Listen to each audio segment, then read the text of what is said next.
So I'm going to go over how to use a pelvic wand for pelvic floor lengthening. And I have a model here, and this is a female anatomy of the pelvic floor. And just to give you some landmarks, like we had talked about in a video on understanding the pelvic clock, this is if an individual was lying down on their back and we were looking between their legs at the pelvic floor, and then their head would be like back here. Okay, so just to kind of give you an orientation, this is the pubic bone, so the front of the pelvis where like the bladder sits right behind the pubic bone. This is the sacrum and the tailbone. This is the vaginal opening, rectal opening. These muscles all through here are all pelvic floor muscles. And there's different layers to the pelvic floor muscles. So we'll talk about not specifically the individual muscles, but just the process of using the wand. And that's the way you're kind of like not as worried about specific muscles that you're targeting, but more about just orientation. Because honestly, when you start working on mobilizing these with the wand, you're actually going to be mobilizing multiple layers. They're all interconnected. They all have fascial connections. And they also, a lot of times, originate and end in similar locations, but maybe different directions. So they all, when you start working it, you just want to think of it like this is a big bowl. And this is the batter that kind of lines the coating or the edges of the bowl, okay? This is the spatula, okay? So if you can kind of envision that as you're working within the pelvic floor, it will make it less concerning as far as like, oh, am I doing it correctly, or am I hitting the right muscles? A couple general rules is I usually tell patients don't ever take it more than a 2 out of a 10 on a pain scale. So if you have what you can kind of identify in your mind as what a 0 would be, which would be no pain, just pressure, to 10 as you can imagine what a 10 would be, the worst pain that you've experienced. We would never want you to have a more than a 2.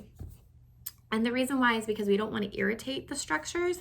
We just want to mobilize. Mobilize will help decrease muscle tension. It will help increase blood flow, which is good for tissue healing. Also, nerves like good blood flow. So if muscles are really tight and the nerves are getting restricted, they may not be getting appropriate amount of blood flow, and then they can get really irritated, and it kind of just starts the cycle again where you get nerve discomfort and then pain as a protective mechanism because the muscles are tensing because they know something's not right. So that's that. If you want to think of it like a clock on the pelvic floor, this is your 12 o'clock, this is your 6 o'clock, and then you have your 3 and your 9s are your sit bones, okay? So the very first thing that you're going to do is, no matter if you're using the wand by Intimate Rose, and there's different colors, the different colors depend on other features that they might have. For example, there's a feature for vibration that can help with decreasing muscle tension, kind of calms things down. Also, it can help with desensitization of the vaginal tissue if things are feeling really sensitive to just normal palpation of the wand. And then there's other ones too that have like a heated or cooling sensation. So this is just the regular pelvic wand by Intimate Rose. You can also use dilators. And the difference between a wand and a dilator is that the wand is curved, like you imagine like a Theracane that would get a trigger point in the back of your shoulder or in your legs or your low back. This is like a Theracane, but for your pelvic floor muscles. It's curved, so it just makes it a little easier to handle and manipulate inside the pelvic wall, inside the pelvic floor. The dilators are going to be straight. They're going to be more just a singular straight device, and they come in different sizes.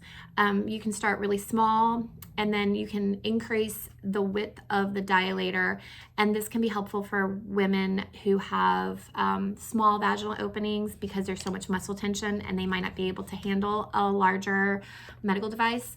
But they usually come in sets, but you can also buy them individually, and the therapist will help direct you on which is best, doing the wand or the dilator. So if we are starting with the wand, sometimes I have patients start with what's technically the rectal end because it's smaller.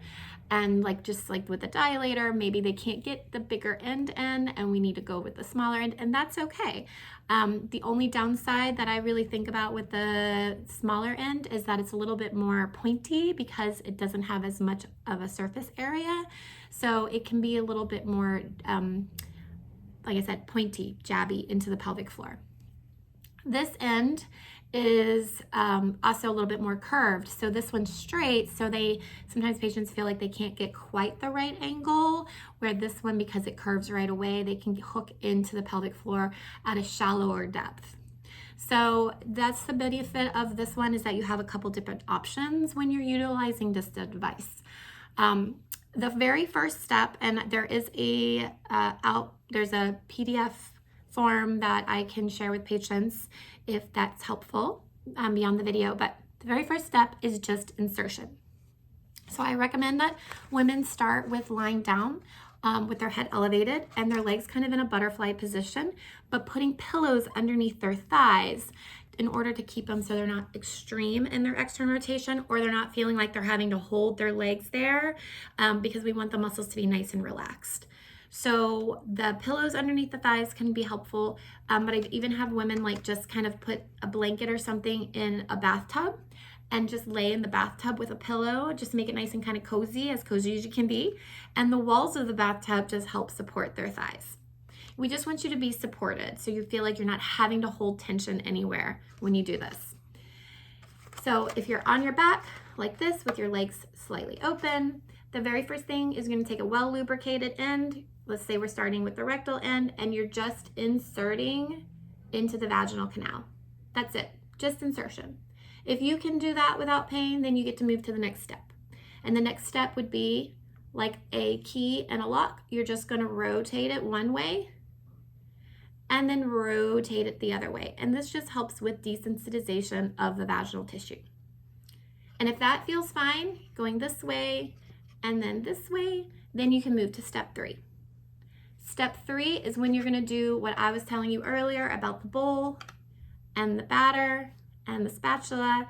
You're just going to slowly, so you've got insertion, you've done rotation, and then you can slowly work the different angles from 1 o'clock, 2 o'clock, 3 o'clock, 4 o'clock, heading down towards the sit bone, and then repeating on the other side. I usually tell patients no more than 10 minutes with the whole wand program. So if you want to think about you get through step 1 and step 2 pretty quickly, maybe spend about 5 minutes on one side and 5 minutes on the other side, or less time if you feel like you have to go a little bit slower with just the first couple of steps. Maybe you've decided to switch from the smaller to the larger side, and so you have to go a little bit slower at the beginning, and that's okay. Sometimes when women have the dilator program and they go up in size, they feel like all they can do is just insert, and that's okay too.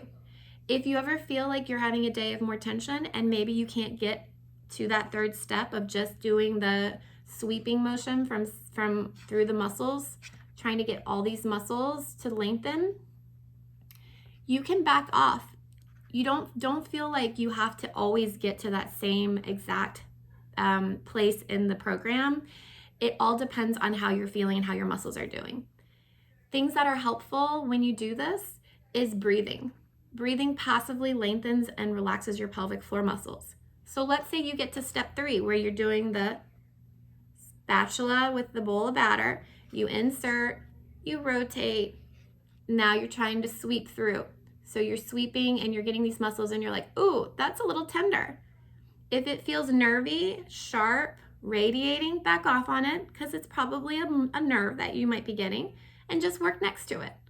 And then you could do a couple options here. You can do a little tack and hold where you just hold the pressure there and breathe and wait for the muscles to relax.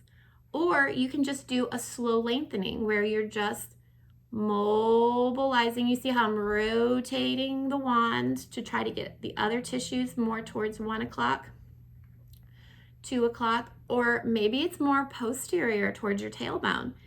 If you find an area that's tense there, then you can just stay there, hold some pressure, breathe into it.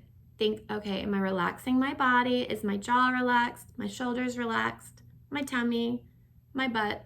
And just see if you can let the muscles lengthen and relax. And then once you feel like the tension has subsided, then you can move on to the other area. If you get through all of that and you don't feel like you have any discomfort or tension, then you can go to step 4. Remember, we're never going beyond a 2 on our pain scale. Step 4 is to mimic penetration.